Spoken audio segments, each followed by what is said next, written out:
bienvenidos a otra sesión de psicodiagnóstico clínico. En este caso es una clase grabada de taller, no de cátedra, y vamos a enfocarnos en la temática inicial dentro de lo que es el proceso del taller de psicodiagnóstico, lo cual vendría siendo el trabajo de la entrevista inicial.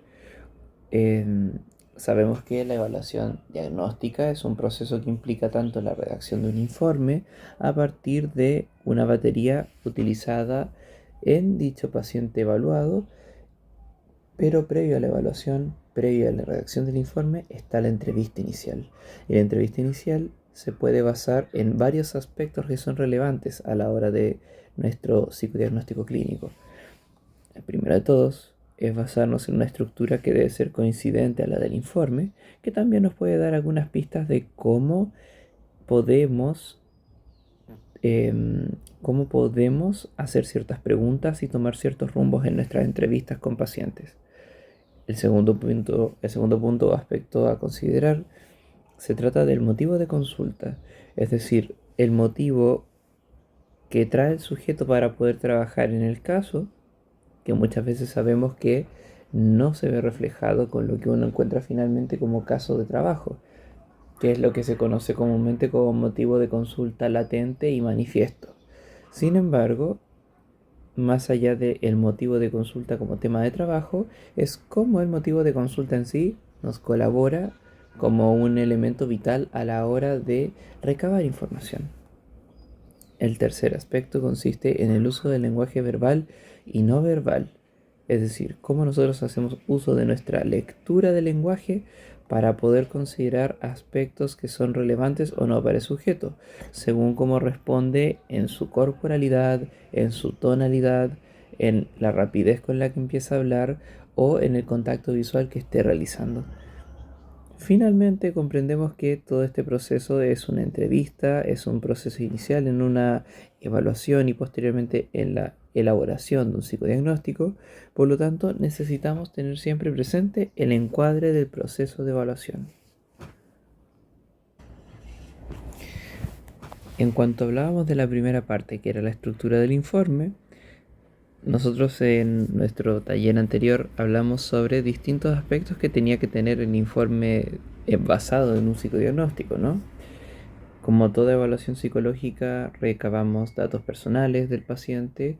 Probablemente no tenemos que ahondar tanto en edad y otras cosas por el estilo, ya que en el caso que estamos trabajando actualmente, donde tenemos una ficha clínica previa, podemos recabar toda esa información por fuera, para no interrumpir tampoco el encuadre y el rapport que estamos tratando de generar con nuestro evaluado.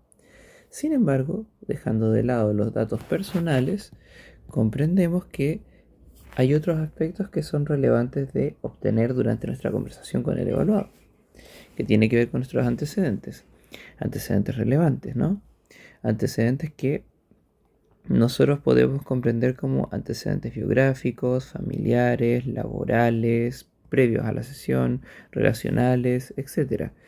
Dentro de los cuales, por ejemplo, los aspectos biográficos del paciente habla sobre cualquier tipo de información que el evaluado pueda presentar dentro de aspectos relevantes de su vida, entiéndase infancia, adolescencia y adultez.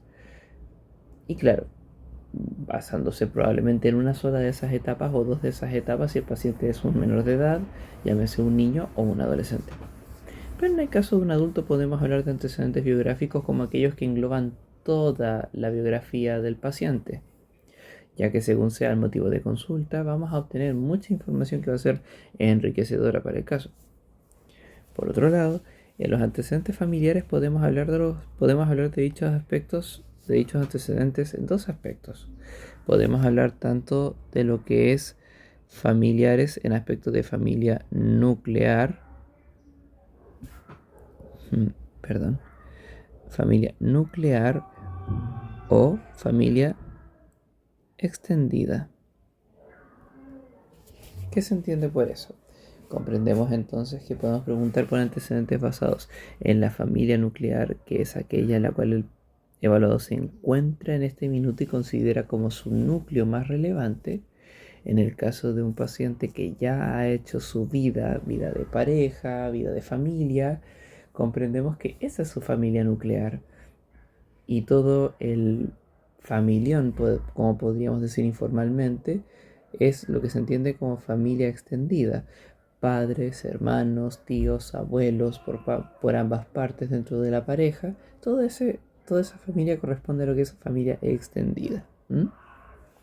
Ahí podemos obtener mucha información relevante si es que el caso está relacionado a aspectos de tipo familiar.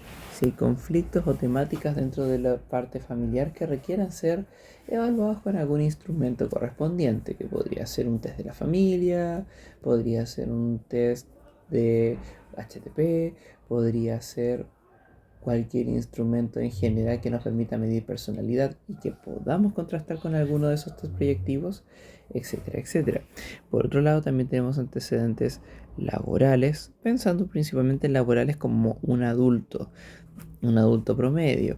Ahora puede ser un adulto joven que esté estudiando o un adulto que esté estudiando y puede ser una combinación de antecedentes laborales y antecedentes académicos, como puede ser por otro lado que estemos hablando de un adolescente como tal y solamente nos podemos remontar a antecedentes escolares, ¿no?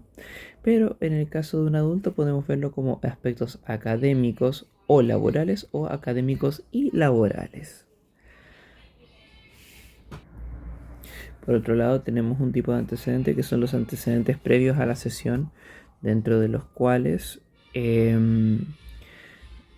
son una seguidilla de eventos que están ocurriendo antes de que la sesión tome lugar y que pueden ser relevantes para la información que buscamos extraer dentro de la primera entrevista, ¿no?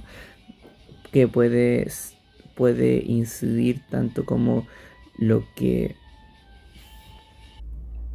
puede hacer referencia tanto en lo que motiva al paciente a asistir a esta primera sesión, o podemos obtener también algún pretexto, alguna información o algún antecedente que implique o que comprometa que el paciente haya podido optar o haya considerado optar por no venir a la primera sesión, que también puede ser un punto relevante a observar dentro de la evaluación que estamos generando, ya sea solamente con nuestra entrevista como herramienta o con el uso de instrumentos.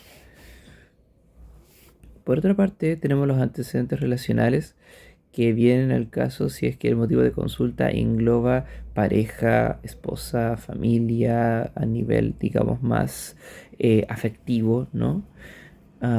Aspectos fraternales también, donde podemos comprender que las maneras en las que el evaluado o evaluada se relaciona con los demás son un factor influyente en el motivo de consulta, o puede que estén completamente de lado y no haga falta preguntarlos. Finalmente tenemos también la observación de la conducta del sujeto. Si se fijan, todas estas preguntas o todos estos tipos de antecedentes pueden obtener mucha complejidad. Podemos toparnos con las defensas del paciente a la hora de continuar o frenar su información frente a dichos temas.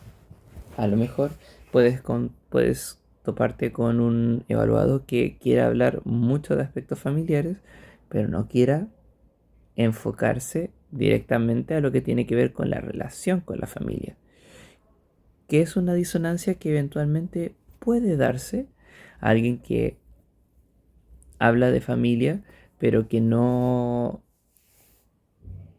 quiere hablar acerca de qué tipo de relación hay a nivel familiar. Como también puede haber alguien que te puede hablar muy bien de todos estos aspectos de antecedentes, pero no quiera hablar de antecedentes biográficos. Es decir, puede contarte todo lo que pasa a nivel familiar de forma muy superficial, puede contarte cómo le va en su trabajo, puede contarte cómo ha estado todo antes de tomar la sesión, incluso te puede decir bastantes cosas respecto a cómo se relaciona con los demás, pero no quiere contarte algo relacionado a su línea de tiempo, a su historia de vida, para no ahondar con algún antecedente que pueda generar mayor incomodidad o complejidad en él o ella. ¿Y cómo podemos ir midiendo todo esto? Gracias a la conducta observada, donde podemos tener en cuenta el lenguaje verbal y el lenguaje no verbal. Es decir, todo lo que el paciente nos quiere hablar, referir, verbalizar, y todo lo que corresponda a poses, posturas, miradas, distancias y posiciones al momento de tocar ciertos temas, que podemos comprender como distancias, que podemos comprender como posiciones.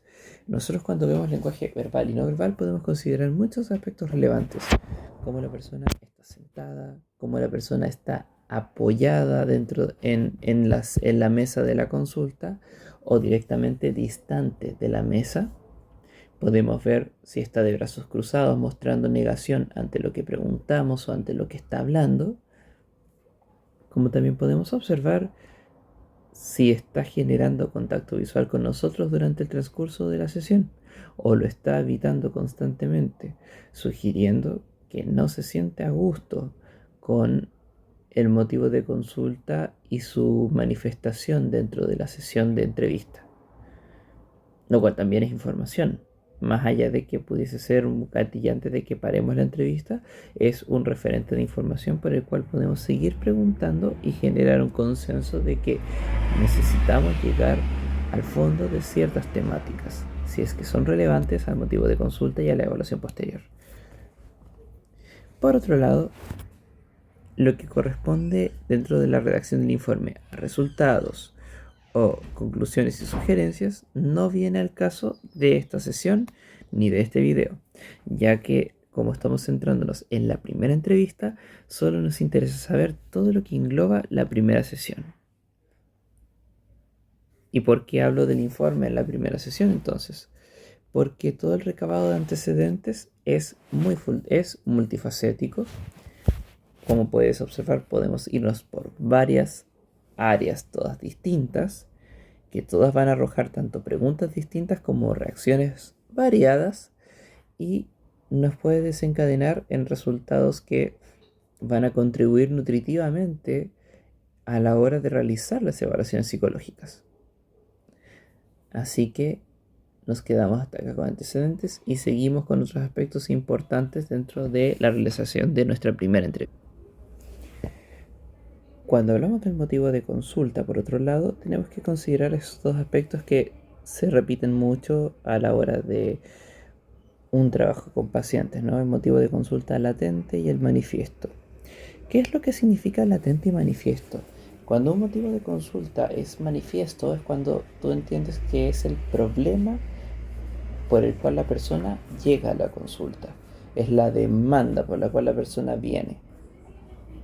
Entiéndase, por ejemplo, si hay problemas familiares, motivo de consulta probablemente va a ser problemas con tal familiar o con la familia.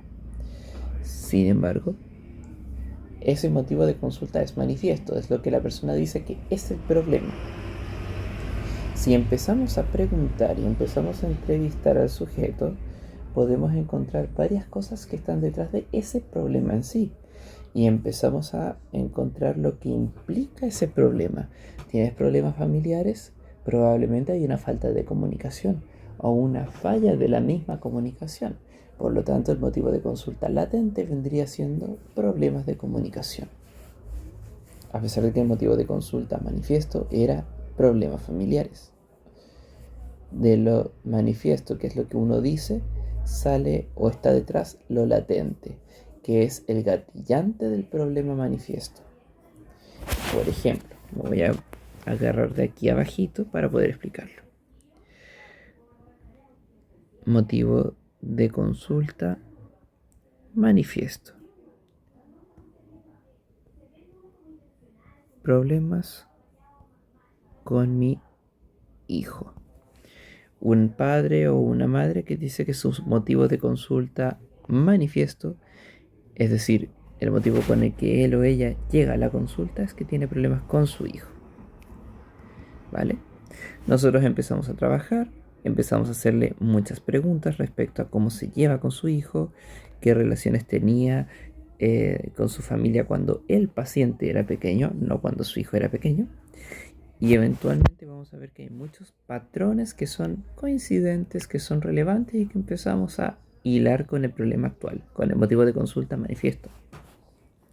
Por lo tanto, el motivo de consulta latente, que nos sirve a nosotros como referencia, nos sirve a nosotros. No se lo tenemos por qué referir a la otra persona, a no ser que vayamos a iniciar un proceso de psicoterapia con ella. Si solo nos vamos a quedar en la evaluación, en ese caso no es relevante. El motivo de consulta latente entonces vendría siendo problemas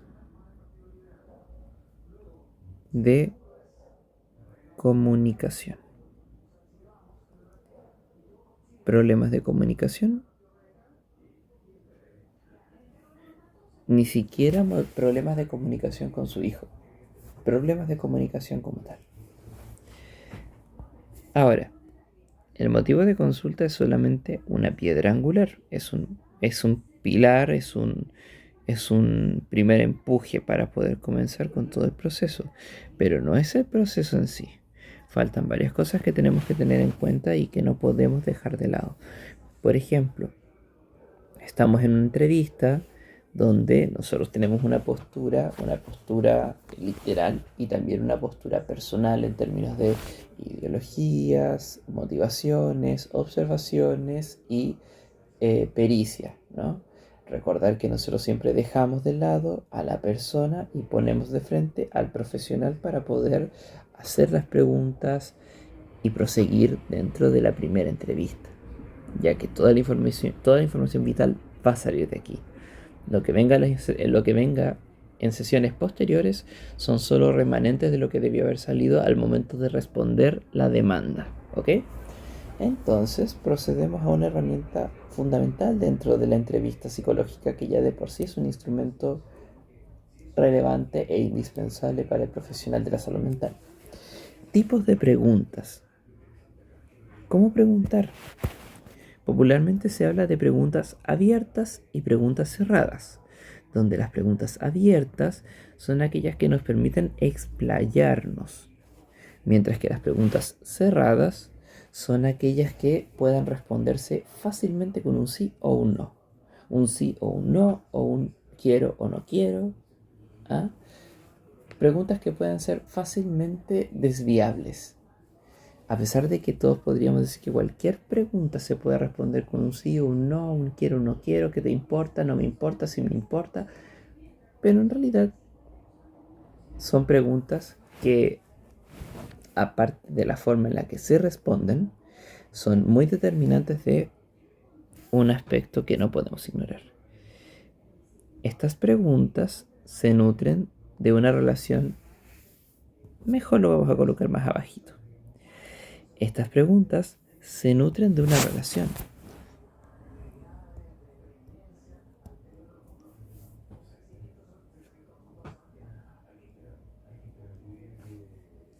Se nutren de la relación entre el terapeuta o evaluador, en este caso,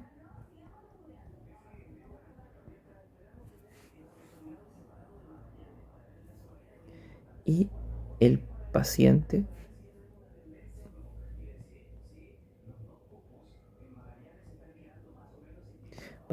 cliente, evaluado, referido, sujeto, persona, etc., donde el ir y venir de las preguntas y respuestas está acompañado de nuestro rapport. ¿Y qué es el rapport? Entendemos el rapport como el estado de confianza, seguridad y apertura, tanto del evaluador o psicólogo como del paciente o evaluado. Si no tenemos eso, no vamos a generar una motivación en el evaluado para que nos responda. Y por lo tanto, si esto no está, vamos a estar siempre metidos en el segmento de las preguntas cerradas, más siempre tirando a responder con un no. Pero si logramos tener éxito en nuestro rapport, generar un clima de confianza, eventualmente podemos trabajar con las preguntas abiertas que nos van a dar información muy compleja y las preguntas cerradas que se pueden responder puntualmente, pero que también nos responden una postura rápida del sujeto frente a ciertos temas.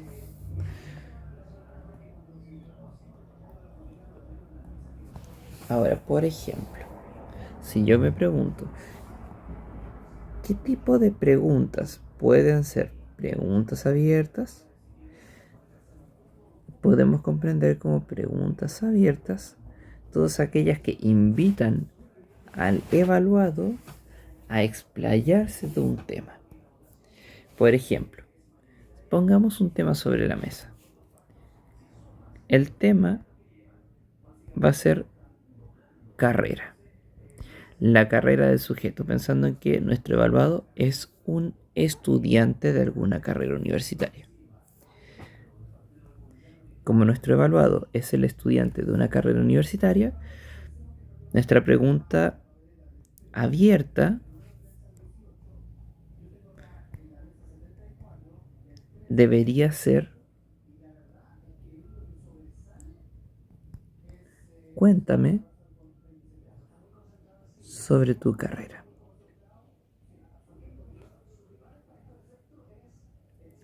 Cuéntame sobre tu carrera. Es casi una pregunta basada en una orden en la cual tú impulsas a que el otro construya. ¿Y por qué le doy tanta importancia? Porque en formato de pregunta cerrada podría ser, por ejemplo, tratar de adelantarse o saltarse todo el paso en el que la persona nos habla del aspecto relevante y le preguntamos: ¿te gusta tu carrera?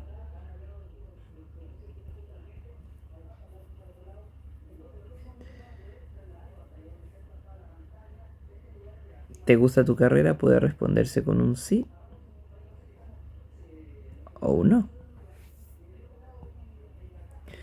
Sin embargo, también puede ser un aspecto relevante. Puede ser una pregunta cerrada antes de una pregunta abierta. ¿Te gusta tu carrera? Sí o no. Ya sea por un sí o por un no, podemos saltar a la siguiente. Cuéntame de tu carrera. Y en lugar de respondernos necesariamente un sí o un no, que también puede pasar y no tenemos por qué desesperarnos, podemos comprender que eso puede venir acompañado de que la persona eventualmente nos cuente de su carrera universitaria o directamente diga: no tengo ganas, no me da gusto en este minuto, no me apetece, me incomoda. Cualquiera de los dos aspectos va a empezar a... Todo nos está dando información. No es que va a llegar un momento de la sesión en la cual vamos a empezar a tener información. Estamos obteniendo información del paciente minuto a minuto en cada momento. Por lo tanto, la capacidad de tener siempre en cuenta preguntas que puedan responderse muy secamente y también preguntas que puedan invitar a la persona a profundizar un tema. Como habíamos hablado anteriormente, temas que pueden ser basados en los tipos de antecedentes o que posteriormente solo sean temas que puedan responderse con un sí o un no, o un sí o un no. Cualquiera de las respuestas que dé nos arroja algo. Finalmente, lo que corresponde al encuadre. Ya hemos visto varios aspectos, como una estructura base con la cual vamos a hacer el informe, pero también nos sirve para hacer preguntas. ¿Qué tipos de preguntas podemos hacer? ¿No? También cómo trabajar los motivos de consulta o cuáles son los motivos de consulta que podemos considerar al momento de una entrevista inicial. Y finalmente tenemos lo que es el encuadre, es decir, cómo ir estructurando sin perder el hilo del trabajo en nuestra entrevista inicial. Comprendemos que hay un tiempo de duración en nuestra sesión. No podemos salirnos de él porque o hay gente posterior a la que tenemos que atender o eventualmente tenemos que poder trabajar y resumir un poco los datos con los cuales trabajamos el día de hoy.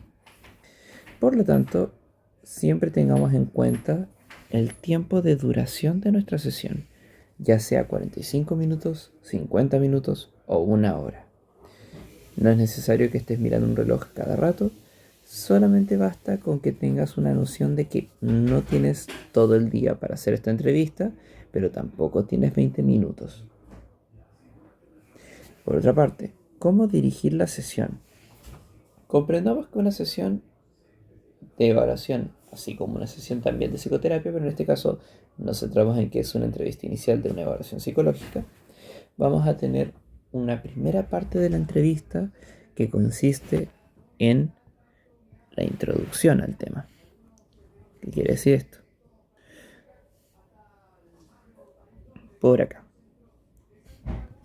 tenemos la primera parte, que es la introducción al tema, que tiene que ver con empezar a hablar poco a poco del motivo de consulta, qué lo trae por aquí y los antecedentes que podrían arrastrarlo a necesitar de una consulta psicológica y una evaluación para un posterior diagnóstico.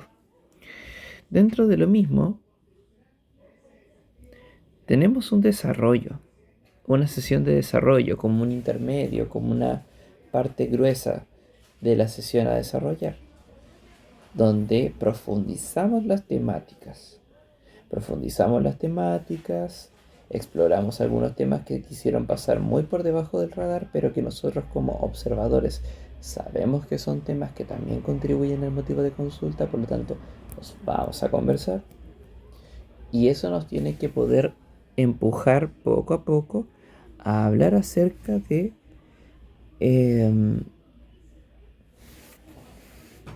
poco a poco para poder hablar acerca de los temas y llevarlo a lo que es la conclusión de la sesión. Conclusión o cierre. Conclusión o cierre de la sesión, donde aparte de estar despidiéndonos, estamos haciendo el encuadre. Recordar cuánto duran las sesiones, cuántas sesiones tiene esta evaluación psicológica. Eso también es lo importante. ¿Cuántas sesiones vamos a utilizar? Para el aspecto de esta asignatura son 4 sesiones. Una entrevista inicial, 2 sesiones de evaluación y una sesión de devolución de información. Zanjada la idea de qué es dirigir la sesión, vamos pasando con otros aspectos relevantes del encuadre. Como estamos hablando de formación profesional, no estamos hablando de honorarios. Es algo que se tiene visto de antes de la sesión de todas maneras. Pero, ¿qué otro aspecto sí está en el encuadre? Evitar los distractores. Distractores tanto para el paciente como distractores también para el mismo evaluador.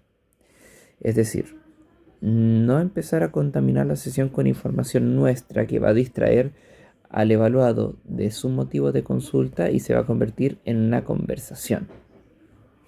No se va a convertir en una evaluación, no se va a convertir en una entrevista. Va a ser una conversación informal y sin fines profesionales. Tampoco va a contribuir nada a nuestra primera entrevista, a no ser que esté enfocado como un objetivo, pero rara vez lo es. Y en el caso de distractores para nosotros como evaluadores, es evitar distraernos con ciertos temas que son mencionados pero que no son relevantes al motivo de consulta. Si empieza a hablar mucho de aspectos laborales pero no tiene nada que ver con lo que la persona manifiesta, puede ser un distractor o puede ser una forma de desviar la incomodidad frente al tema central. Así que ojo con eso.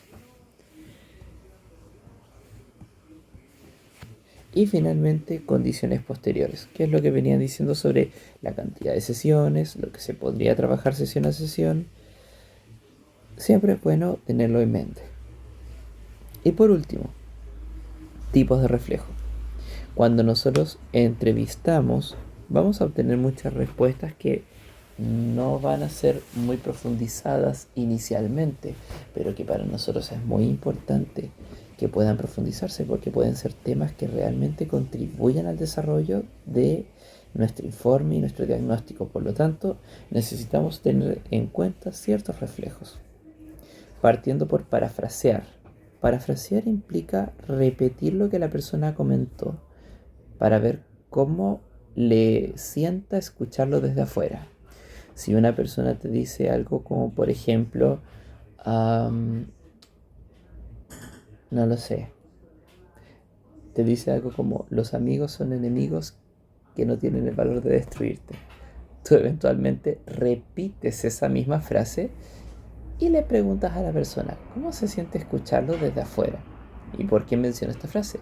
Porque es extraña, o más que extraña, es una frase que da para preguntar en qué postura está mi evaluado, que siempre tiene que estar tan a la defensiva. Reflejo de sentimientos. Me voy a basar en la misma frase anterior. Los amigos son enemigos que no tienen el valor de destruirte. Eso como sentimiento, tengo que reflejar el sentimiento que viene cargada, el sentimiento que está cargado en esa frase. Que yo como terapeuta y evaluador, en este caso con mi rol de evaluador, tengo que comprender que hay un sentimiento cargado en dicha frase. Por lo tanto, yo lo que puedo reflejarle a la persona es decirle el sentimiento que yo creo que tiene ahí al momento de referir esta frase. Lo que hablas lleva mucho rencor. Y finalmente, la confrontación. ¿Qué es confrontar? Poner a la persona cara a cara con el resultado de su expresión, con el resultado de sus motivaciones, ponerlo cara a cara con lo que está haciendo. En este caso, para el tema de reflejos, confrontar a alguien es explicar qué es lo que pasa o qué es lo que está haciendo al momento de hablar del tema. Aquí nuestra confrontación se traduce como al momento de hablar del tema empiezas a cambiar el mismo. Es decir, al momento de hablar del tema, cambias de tema. ¿Qué pasa ahí? No es pelear, no es discutir, sino colocar a la persona frente a la acción que se está reflejando. En este caso estamos confrontando a alguien que cambia de tema constantemente, especialmente cuando se enfrenta con temas que son incómodos. Y con estos elementos, sin mayor profundidad, ya que los demás aspectos basados en estos 4 puntos son necesarios de trabajarse en práctica, damos por sentada esta instrucción de taller. Espero que les haya sido muy informativo para sus primeras entrevistas y recuerden entrenar constantemente la performance de una entrevista inicial, una entrevista psicológica. Es decir, estar pendientes de su postura, estar pendientes de sus movimientos, de sus tics, que son cosas que se tienen que trabajar en taller. Es decir, cómo mi performance puede contribuir o incomodar al evaluador. ¿Bien? Nos vemos en un siguiente taller. Espero que estén muy bien. Hasta luego.